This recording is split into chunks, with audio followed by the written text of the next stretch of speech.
Hey there, film fans. I'm Jeff. I'm Dave. And I'm John, and welcome back to The Love of Cinema, a pod in which we'll challenge one another to discuss movies, both new and old, with a strictly positive critical eye. That's right. And to avoid any lazy negativity, we are making this a drinking game. Any lazy negativity about a film is not allowed. Yeah, what? It's not? No. We keep it positive here. That's the point of our game. So, anytime we say anything negative about a film, you're going to hear this sound. Ooh. We're drinking. I got Bell's Two Hearted Ale, 7%, ready to rock for Dear Evan Hansen. I would say pour yourself a glass, but Jeff would be unconscious after a glass of that. So let's just dive straight into to Dear Evan Hansen. All right, Dave said that through gritted teeth. All right, I'm very excited to talk to you both. As always, people, we always stay spoiler-free for about 10 minutes or so while we give you some initial reactions. So if you haven't seen it yet and you just want to know what we thought, spoiler-free, stick around for a couple minutes and then we'll send you on your way. But before we get into Dear Evan Hansen, John, who are we going to shout out? We're going to shout out the usual suspects. We have a beer sponsor. His name is Carlos Barroso. The handle on Instagram is C Bar 2019. Give him a follow. That's CBARROZOBAR 2019. And if you're digging this music, it's every episode, folks. This is the music for every episode, beginning, middle, and end. It's provided by the artist Dasein. That's Dasein, Dasein. Head on over to soundcloud.com/Dasein-artist and download all that music for free. Speaking of music, Dear Evan Hansen is a musical. Apparently, some people, some reviews I've been trying to read, so I don't think some people knew it was a musical. And I think that's why they might be so bitter. And I think some people are upset because they love the musical and they're mad about the movie. But we're going to talk about it. This totally reminds me of the time my dad took me to see the new horror movie at the Pictures in Australia called Little Shop of Horrors. Oh, yeah, the new horror movie. He had no idea. By the third reprise of Suddenly Seymour, he was just almost the fuck out of there. He only stayed because of me. What the fuck is happening? This is singing isn't scary. Wait, John, are you saying that people who like musicals didn't? Or are you saying that people didn't realize this was a musical when they started reviewing it? No, I was making a more general statement that I think some people may have literally not realized it was a musical. And I think some people who have been reviewing it, this movie has not been getting very favorable reviews. Hopefully we can counter that. I think some of them are pissed because they are huge fans of the stage musical and are having the typical issues when a musical gets adapted. But we'll discuss. I want to talk about the reviewers. All the reviewers that I read, which I didn't read before the movie, but we'll talk about it. None of them made it seem like they even wanted to see the musical. In fact, a lot of them were like angry that they had to write this review, and it made me fucking furious. I saw a review that actually slammed the shit out of it that came out 3 days before the movie was released. It's like, come on. I mean, yeah, there was one that was like, "Oops, sorry, I must have missed the Broadway run." And also, it's like, it was not why are someone. you being bitter about this? Yeah, it's not someone that would have had access to a preview. I'll say that as well. So. Really? Great. Because I read a few that this came out at the Toronto Film Festival, and I read a few reviews from critics who had obviously seen either a press screening for the festival or the screening with everybody else, because they seem to be released around there. I'll quote a few of them a little bit later, but Jeff, introduce this thing just in case I had never seen the musical before. So why don't you just set it up for us so we can have our usual combo, and then I'll definitely quote some negative reviews, and hopefully we can maybe turn it around. Those reviews made me fucking furious. So I'm not saying this is a perfect movie, but I'm gonna fucking bawl for this movie after reading those reviews, because all of those reviewers can go fuck themselves. Okay, so this is Dear Evan Hansen. Dear Evan Hansen. This came out the year after Hamilton on Broadway and immediately sold out like crazy. Won a whole bunch of Tony Awards, including Best Leading Actor in a Musical, starring then 23-year-old Ben Platt, who reprises his role in this. Anybody who has been alive in the past 2 weeks knows that as soon as the second trailer came out, everybody said he was too old for the role. It's okay. This is more of a historical record piece. Also, his father produced the film. That's right. Mark Platt is one of the producers of this. But yes, it's because of how monumental his performance was in the Broadway production. Ben Platt gets the leading role here. Julianne Moore, Kaitlyn Dever, Amy Adams, Colton Ryan, and other people that you might recognize are in this film. So obviously a couple big names, some Oscar winners and nominees. You have the director is Stephen Chbosky, who did Perks of Being a Wallflower, which, by the way, I love. I love Perks of Being a Wallflower as a coming-of-age movie. Did you see what else he did? I meant to look it up. There are 2 other credits. He has 2 other directing credits. I want to say one is Extremely Loud, but I think that's not true. What are they? Do you know? I don't know. I was just amazed they handed this film over to a director with 3 directing credits. I think it's because of Perks of being a Wallflower, which I think he adapted his own book. Yeah, that was his book. Yeah, he wrote Beauty and the Beast. Wonder, he wrote Beauty and the Beast. So yeah, it was just Perks and Wonder, and then something in the 90s. So not a ton of things. And then the writer. It was Steven Levenson, who won a Tony for writing the book of the musical on Broadway, and Pasek and Paul, who you might know, wrote the lyrics to La La Land, and they've written other musicals of notes. Greatest Showman. Greatest Show? Oh, fuck yeah, Greatest Showman. Yeah, they did. And the synopsis... I don't know if I even want to read the synopsis after reading all the reviews and everybody missing the boat on what this movie's about, because everybody gets so tied up on the sociopath thing that they forget that that's sort of what happens, but that's not like the point of the movie. But it's about a kid who has clearly social issues, and he's medicated, and anxious, and doesn't have any friends, who is in an unfortunate situation where somebody who he has a couple interactions with on the first day of his senior year of high school ends up taking their own life. And because Evan Hansen wrote a note to himself that said Dear Evan Hansen, hence the title of the movie, that mentioned this kid's sister in it. I know that sounds a little complicated, but people think it's the suicide note that the kid who died wrote to Evan.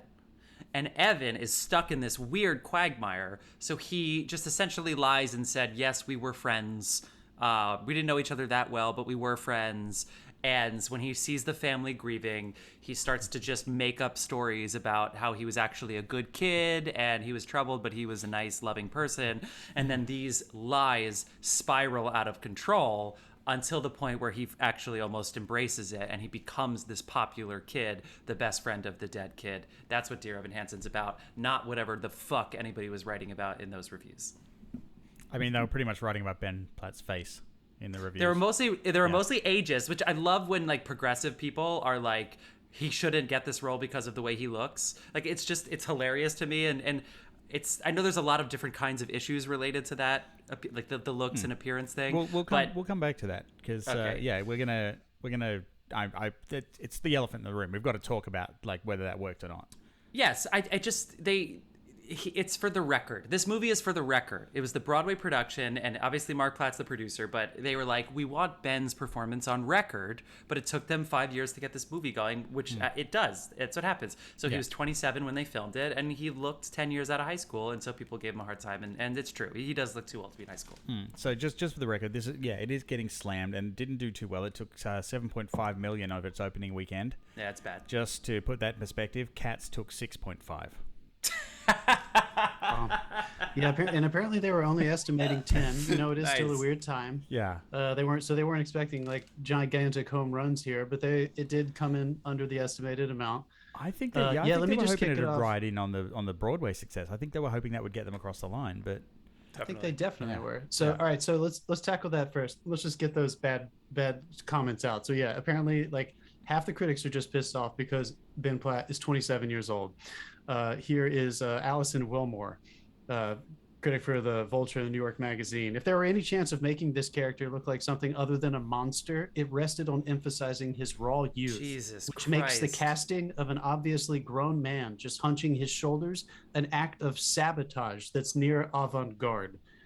So that's one voice from the he's too old and I can't get past it, and it's this is a reviewer calling the lead of a movie about suicide, about high school suicide, and they're calling the lead of the movie a monster, and they wonder why everybody's angry at everybody all the time. This is a reviewer, I'm sure, with degrees and clout. So it's basically, just to frame it for us, there are two giant schools of thought. One is that people are upset because he was older. Another one is that whether or not these people understood the story and the crux of his ethical dilemma, and whether or not they think it got pulled off, I think they were really upset. about how it read on film. So that's the other school of thought. So we have Robert Daniels, RogerEbert.com. Stephen Chbosky's cinematic adaptation of Dear Evan Hansen is a total misfire. It's an emotionally manipulative, overlong dirge composed of cloying songs, lackluster vocal performances, and even worse writing. And then we have from David Gordon from Theater Mania. On stage, it's a tearjerker, a wrenching grief story for the grown-ups, and generally frank examination of psychological issues that aren't really addressed in mainstream media to the plethora of young fans. It strains credulity. We know it's not real, but we go with it anyway, and it provides a nice little catharsis amid the moral gray area as we buy the cast album on the way out. However, for the film, he says, Dear Evan Hansen has always been controversial in the eyes of the musical fans. There's no doubt that it was a stage production was greatly successful, generating a lot of money. However, if there was a chance of making this character look like something other than a monster, it rested on emphasizing his youth. Allison Gilmer comes in right there. So, yeah. So basically, people are I thought Jeff went to get a baseball bat. Then he got up and left for a second. I was like, he's coming back with a weapon. I mean, I just don't get it. He's a Machiavellian villain in a story where he's written to be the hero.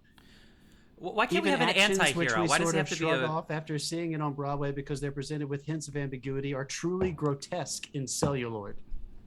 So, all right. So basically, all right. So in principle, let's give them some weight here before we just try to turn it around and destroy anyone's perception that's how this should be seen. I think, look, folks, if you go see this, you're going to be emotionally affected. And I think even they were emotionally affected. They're just doing that thing that critics do, where they're gripping onto anything they can. There are some things that you can get away with. They really picked the low-hanging fruit too. Like, I know, yeah. As if the writers didn't know these things. They didn't know he looked a little old. They didn't know he was playing somebody who became a sociopath. I mean, they treat these writers as if they don't know these things. But that's the thing. Like he's his opposite playing a 28-year-old playing a 25-year-old who is they both meant to be 16. Granted, her suspension of disbelief for making 16 not as big as his was, but. I would go as far as to say that's the least that's wrong with this film. Yeah. And you know what? I'm with you, Dave. This is not a perfect film, obviously. It's not great.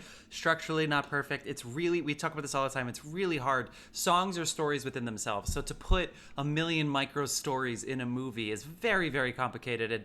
And really only a couple movie musicals have actually pulled it off with at the most, like, absolute success. I love that this was a cash grab because it's successful, and so they're just trying to cash in. But Hamilton, which went on Disney Plus for just selling its Broadway performance, won a fucking Emmy, but that wasn't a cash grab. But this is a cash grab. Like, it's just the both sidesism of everything. Disparage Hamilton. I'm not disparaging. It's the mentality of this. Also, there's a lot of movies about sociopaths that we like, but for this one, everybody hates because of, there's a lot of other things going on here. But it's like they're not actually evaluating the gray area. All of those things that John said, they sound really angry, but very few of them actually point to anything specific. I give you a point as to why, though, because I spoke to someone today who has seen the musical and has heard about the movie, and that's apparently the songs that were cut from the film, because they do cut about 4 or 5 of them, from what I've heard, actually deal with his ambiguity and the fact that him lamenting that he's not quite comfortable with this and all that sort of thing. And if you take all of that out, it just becomes a deception the whole way. The character reads completely differently on film than it does in the musical. I was going to ask you guys, so Dave, you just said it, but Jeff, have you seen the stage play? I saw it twice. I saw once with Ben Platt and once with Taylor Trench.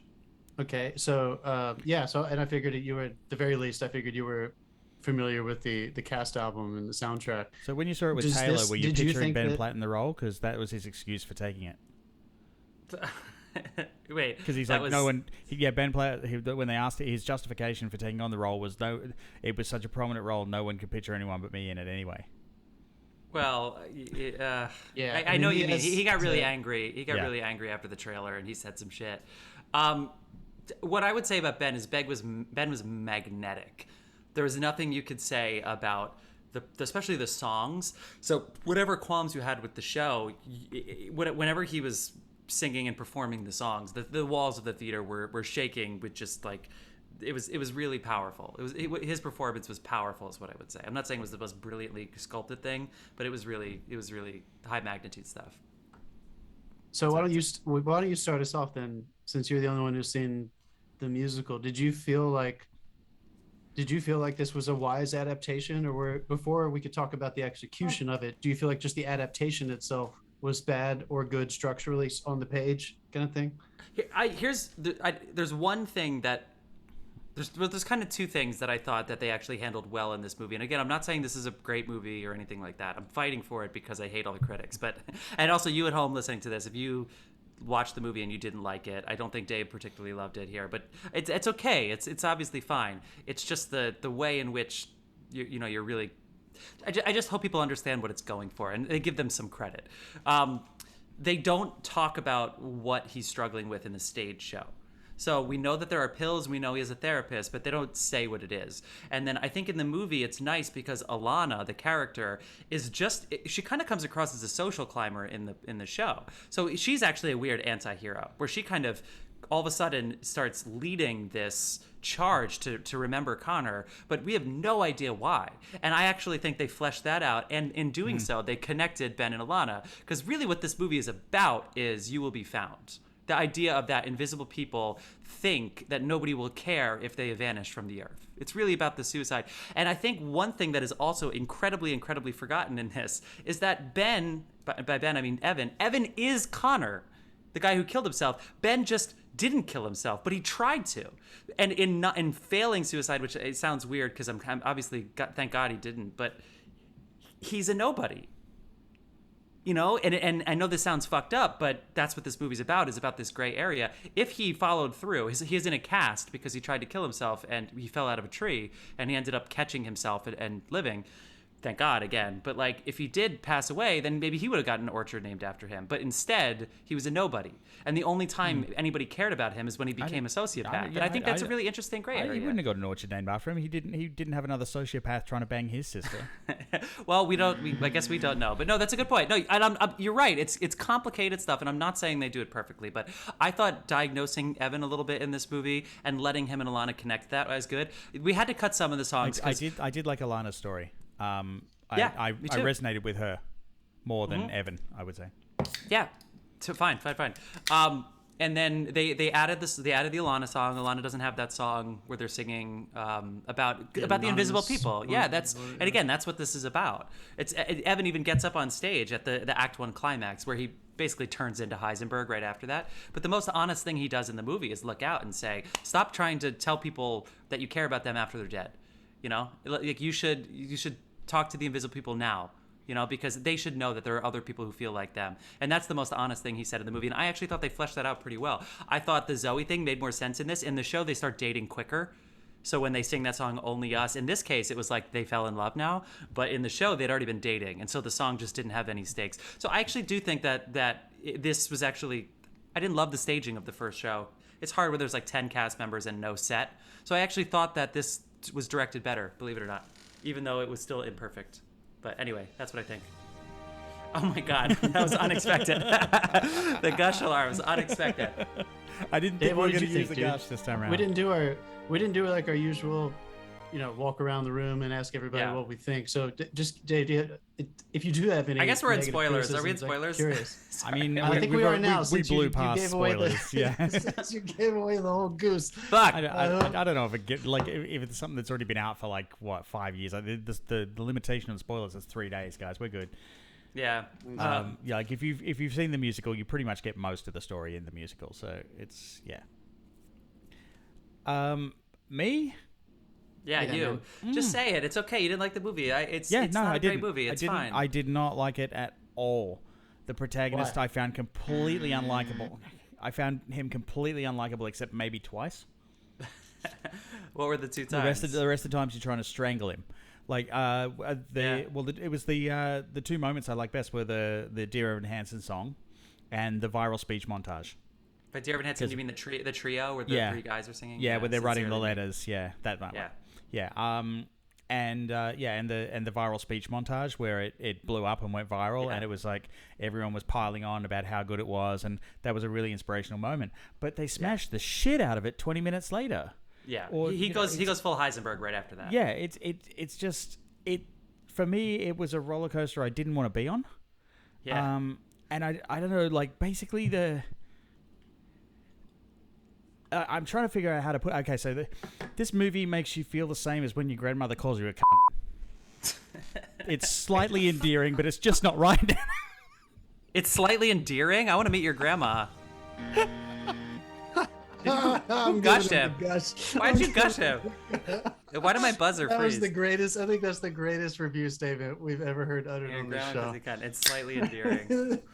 I want to meet your grandma. I guess I met her at your wedding. Oh my god. Oh man, that's so funny. Flesh that out, please. Well, it's just there's certain things about like Platt's performance that it was almost like he wasn't directed to not act for theater. So like some of the when he was emoting, it looked almost painful or terrifying, or there was like these things that he accentuated with his face that would translate fantastic on a stage, but it's 20 foot tall in your face, and it was like, ugh, like it pulls you out of it. You're distracted by it, and so I didn't like some elements of his performance. Some of his characterization though was great. I'll give it that. All of the supporting cast, could not fault them. I thought they were all great. Where I will pull you up, and I'm notorious for this, but the fucking sound mix, what the actual fuck? I saw this. I heard some things too. I saw this in Dolby Surround, like the Dolby Cinema. I don't have a 2K dip in my hearing. I will never need the vocals that fucking loud. Like they literally mixed it like the musical. The orchestra sounded like it was 20 feet behind the screen.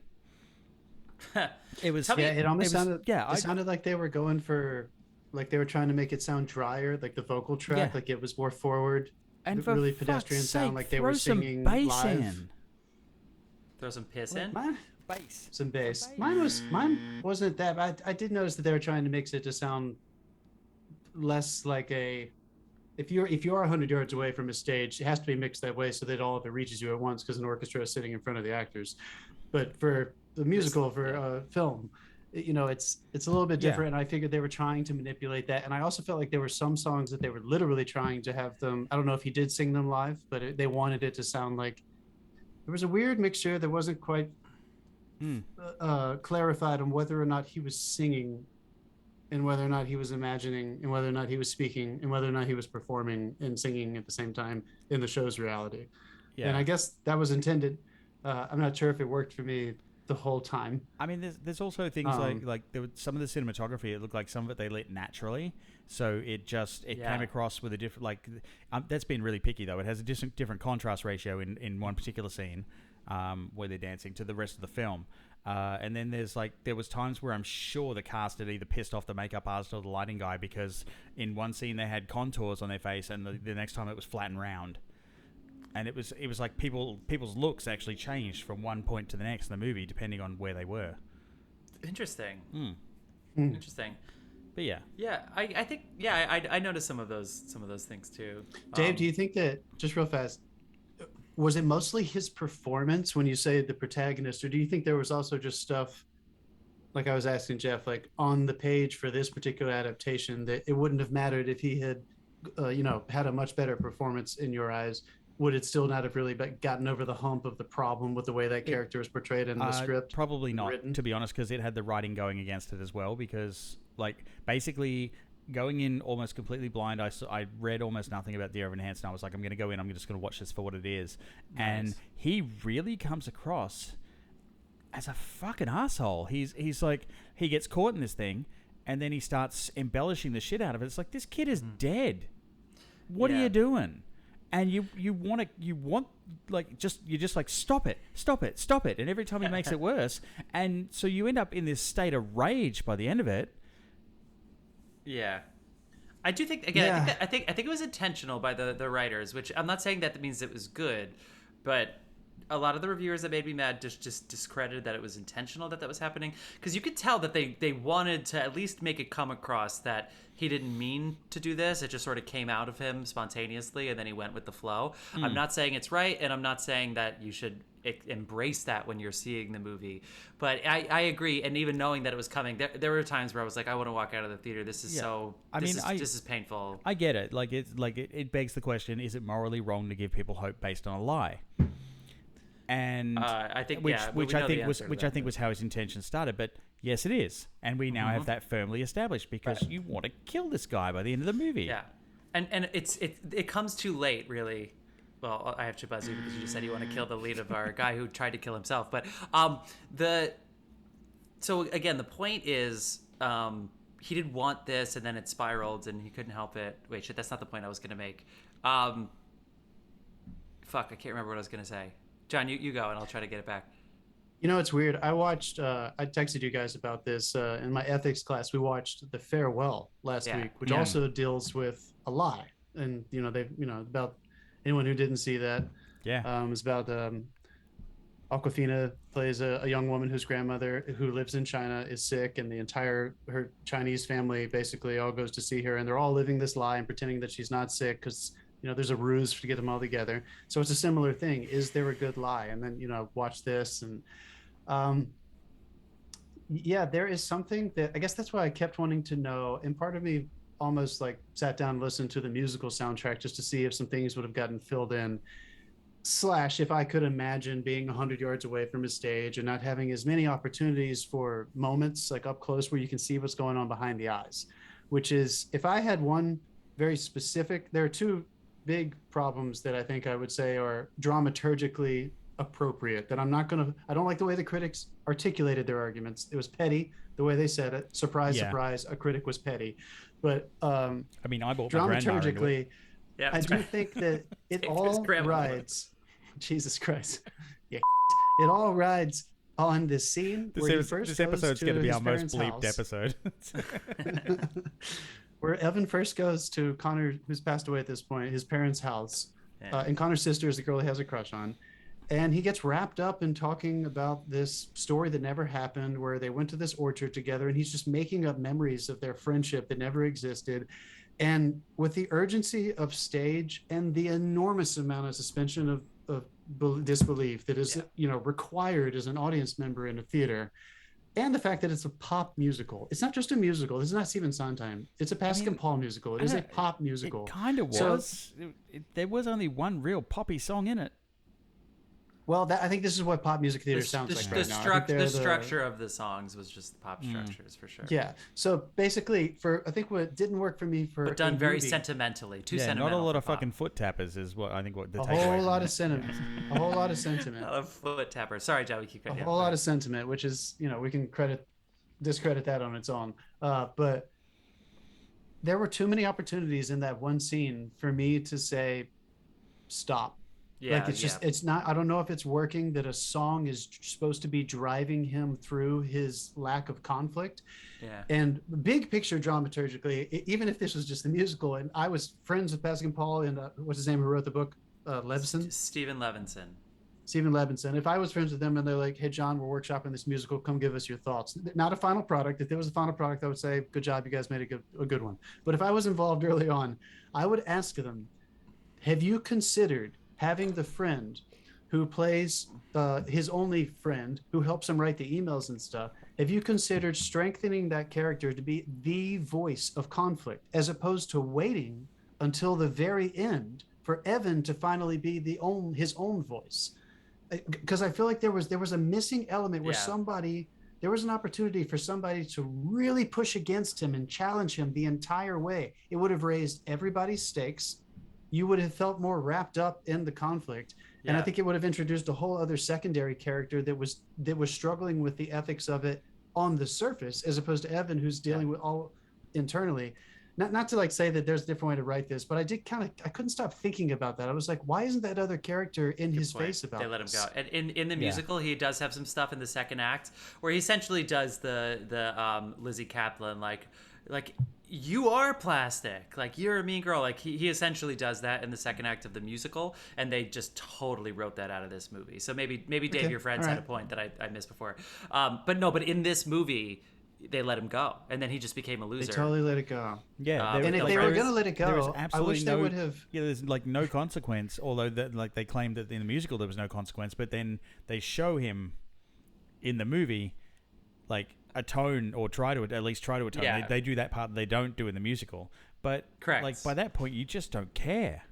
Yeah, true. And I also felt that this might be kind of sick, but again, because of the lack of that, I kind of thought that they were going to push Evan, because in my head I was just thinking, there's nobody challenging this the entire time. What's going to happen when shit finally hits the fan? I thought he was going to try to attempt suicide again. I thought they were going to raise the stakes so intensely that it was going to slingshot back, and we were going to finally be on his side because he was willing to do that horrible deed. And maybe that was going to be what it was going to take for us as an audience to be like, I'm sorry, no, there's still time. There's still time. I forgive you. And then his mom comes in, and then they have that nice scene. That was a nice scene at the end. It was a nice scene, but he basically just felt bad about it, which is, I mean, of course, I'm glad he felt bad, but I just don't know if it equalized what it sounds like a lot of us felt, which was, I don't know if there was enough consequence and accountability for conflict throughout to justify him just feeling bad about it at the end, which is basically those are good points. It's a credit to the creative team that the only part of this film I really enjoyed and was interested in was the last 20 minutes.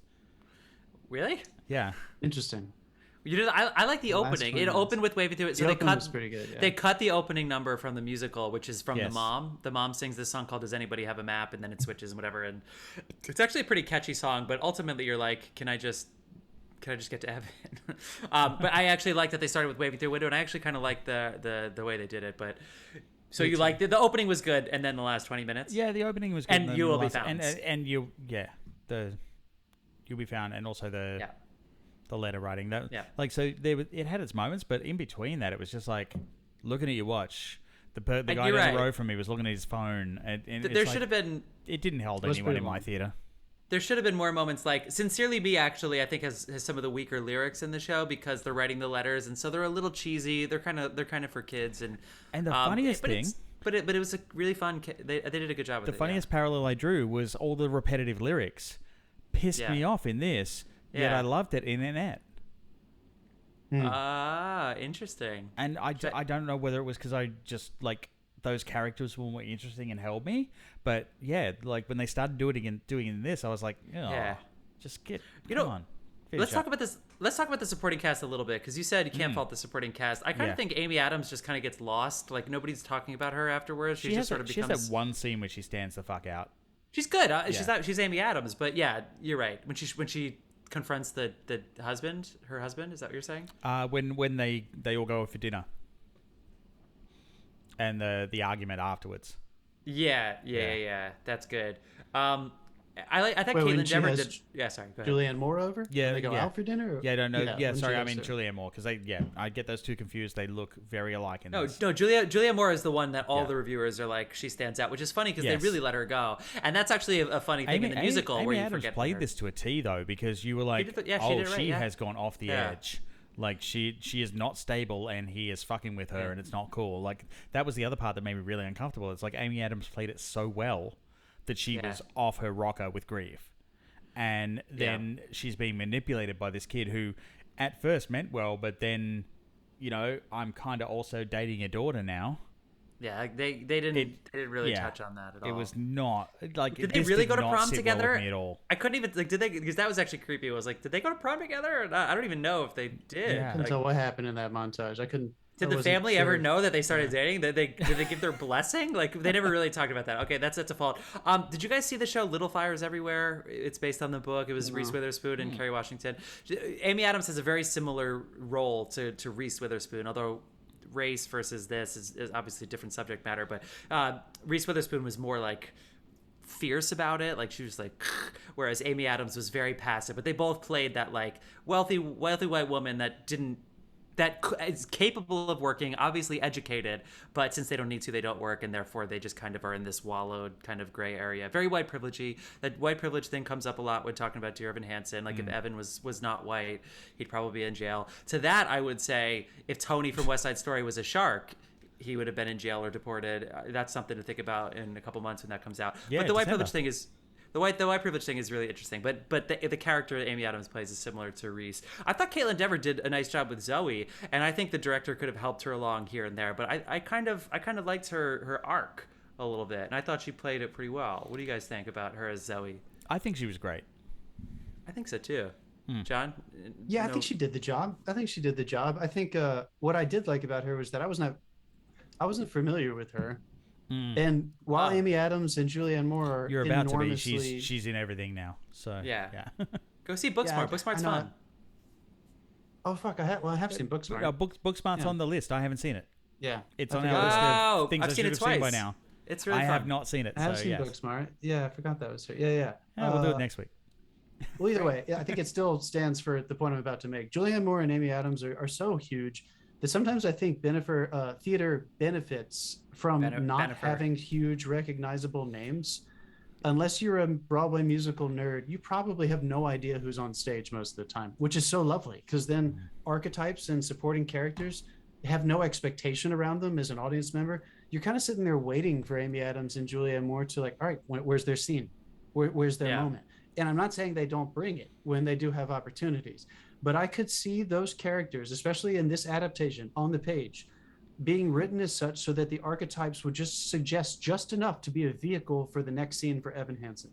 And I think that sometimes I kind of was leaning in when they were on screen, and I kept thinking, aren't they going to write these characters a little bit more? So it's not just the archetype over and over and over again. The working mom who's struggling to be there, and the grieving mom who's kind of beside herself and is totally blind to all these other things. So that held me back just a little bit.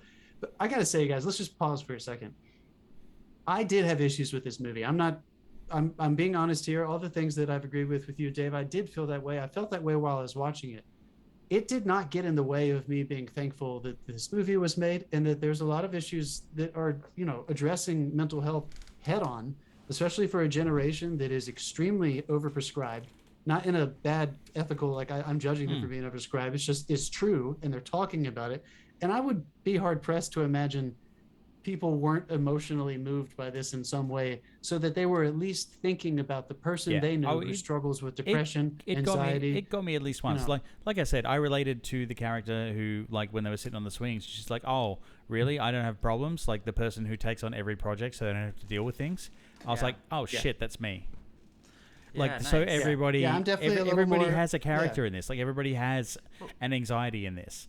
Like, but let's talk about. But unfortunately, it kind of gets lost a little bit sometimes. Well, so that's why.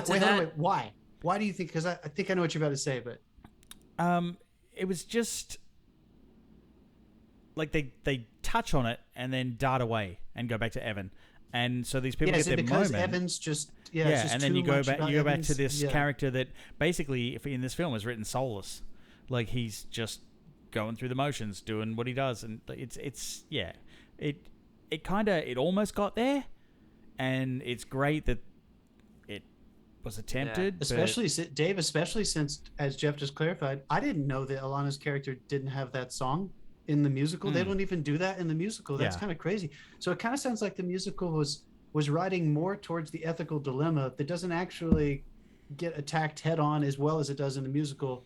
The movie kind of cut that song you said in the second act where they call him out a little bit, and maybe some of his internal songs.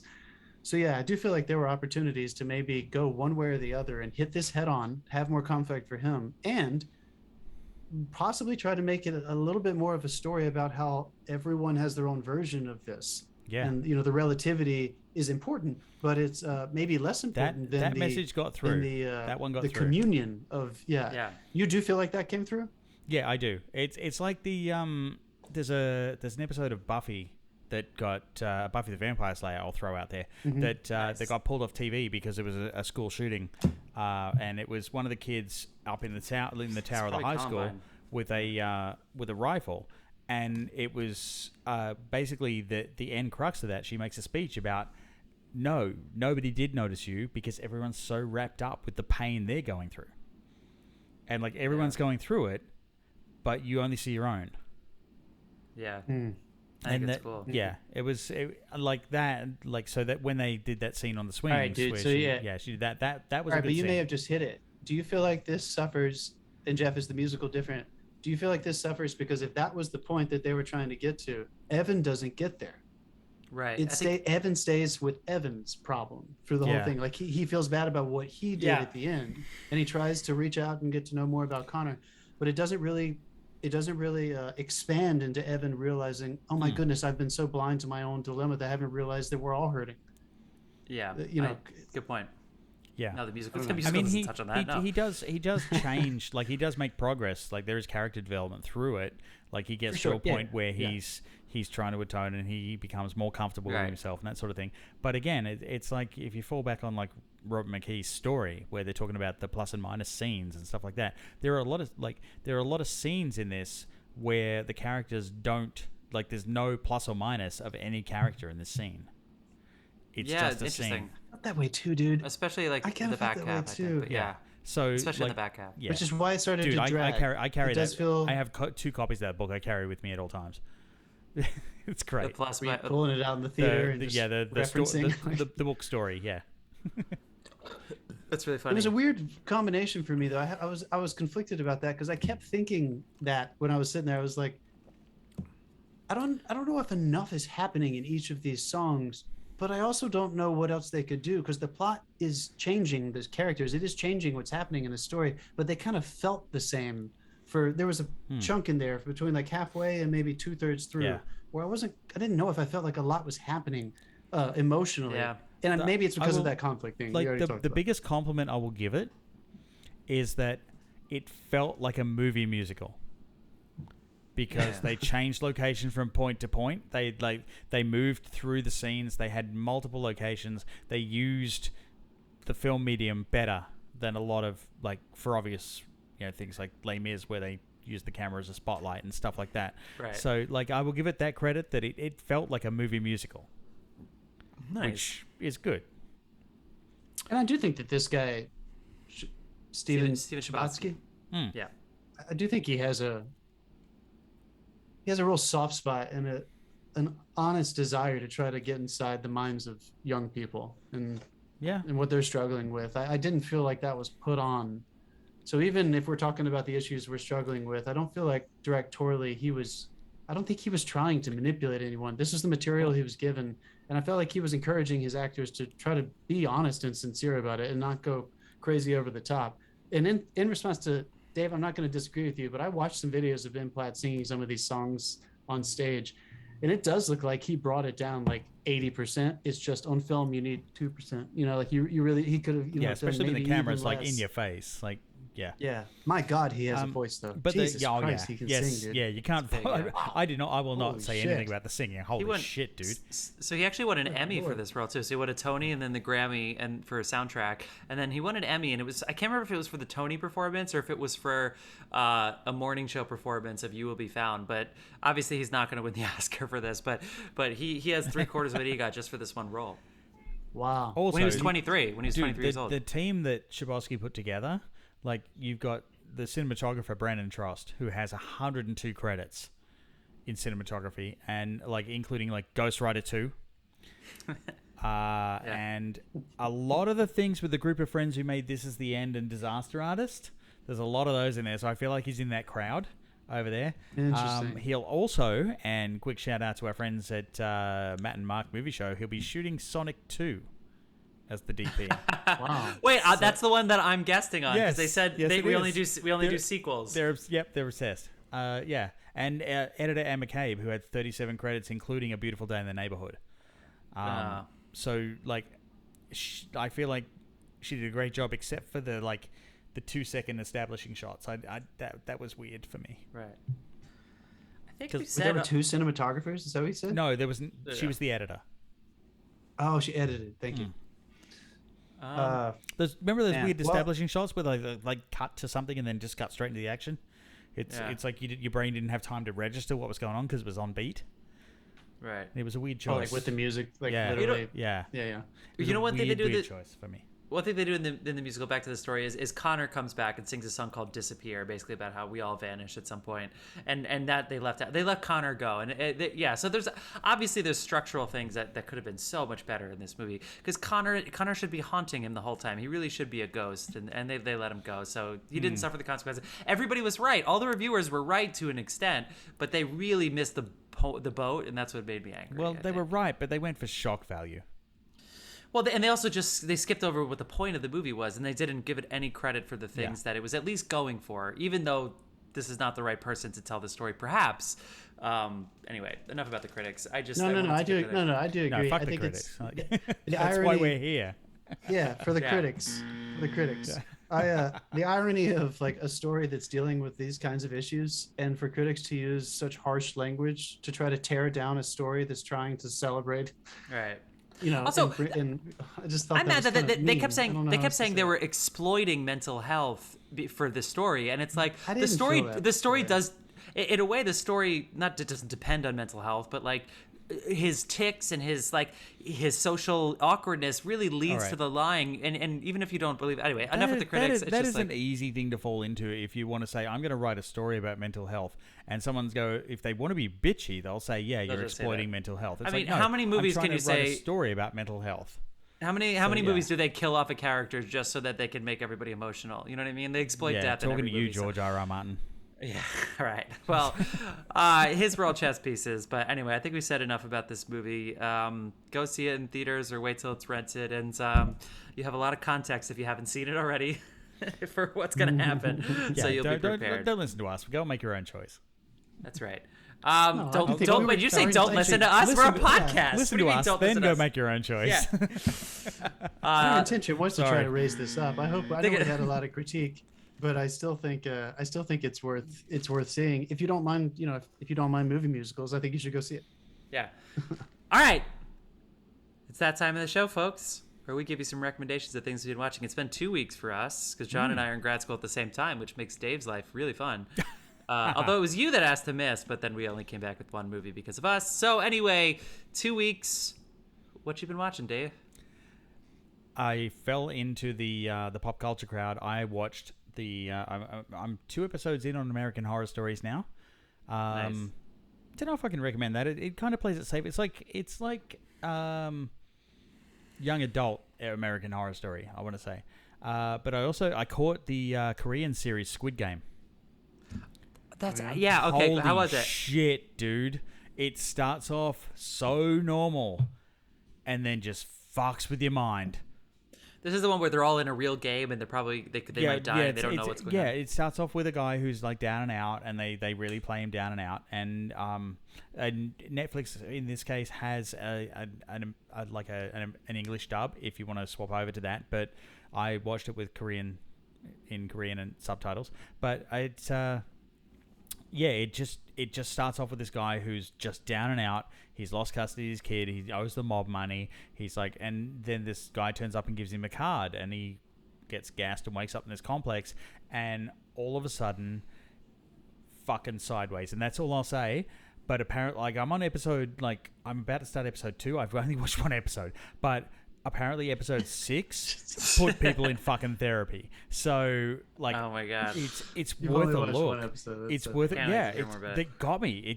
I'm I've been working my ass off this week. It's like employee appreciation week at work. So all hands on deck. And but do you feel appreciated? I feel appreciated. I've got hours for the first time since 2019. So yeah. Shit. No shit. John, what you been watching? Like I said, I'm busy as fuck too. So all I watched this past week was The Farewell, the Lil Wangs. It's on Amazon Prime. If anybody missed that, what'd you think of it? Definitely worth watching. I think that ethical dilemma is presented in an ambiguous enough way so that it doesn't solve it for you. So it's a little frustrating depending on what side you might stand on. But the film is made really well. The performances are strong. I think it's definitely worth seeing. I enjoyed it. Do you have to write a paper on it, or do you just talk about it? Both. Oh, damn. Yeah, but it was in our ethics class, so we're using all these ethical models to try to dissect it. Dude, we almost did this last week instead of taking a week off. That's right, guys. John tried to get us to do his homework. Yeah, it's fun. I was just going to turn in the podcast episode. And then your teacher is going to listen to the interviews and be like, "Those were all of Jeff's points, John." Oh yeah. Considering you both have 2 votes each on the poll. True. So I'm also doing the grad school thing. So I didn't sit down to watch things, but I did my dinner. I always have a workout show and a dinner show. My dinner show is the 9/11 documentary on Netflix. And wow. Well, I was putting it off because I thought it was going to be about the conspiracy theories, and it was way more about the geopolitics. But the first episode, almost all of it is New York on the morning of 9/11, and they show it with very explicit detail, and it was it's like haunting. Like I definitely went to bed like at night and be like, just think about anything else. Just think about something else. Don't think about that. And then the geopolitics, the Soviet invasion. Yeah. I will say if they wanted it to be the definitive documentary, you just have to mention some of the things. I'm not a conspiracy theorist. But when you show me every single angle of what happened in New York, and then you don't explain why we don't have a single shot of what happened to the Pentagon, and you just don't mention that, like now it's weird. You know what I mean? Like I wish they just mentioned it in some way, shape, or form. Again, I'm not a conspiracy theorist, but you got to give me one eyewitness. You got to give me one shot if you are going to do this Ken Burns, like a mini Ken Burns, 6-part. And I wish they did. And it actually made me more suspicious, if I'm being honest, about that particular moment. Again, I'm not suggesting anything.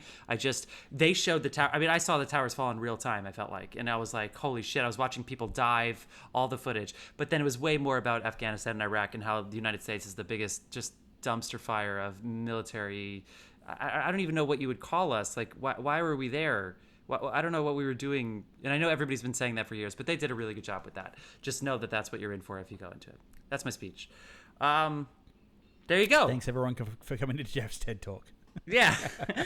Thank you guys I really wouldn't have cared if they didn't show me so much in New York. Anyway, thank you guys so much for listening to this episode. We'll be back next week with more. Can't wait. Thanks.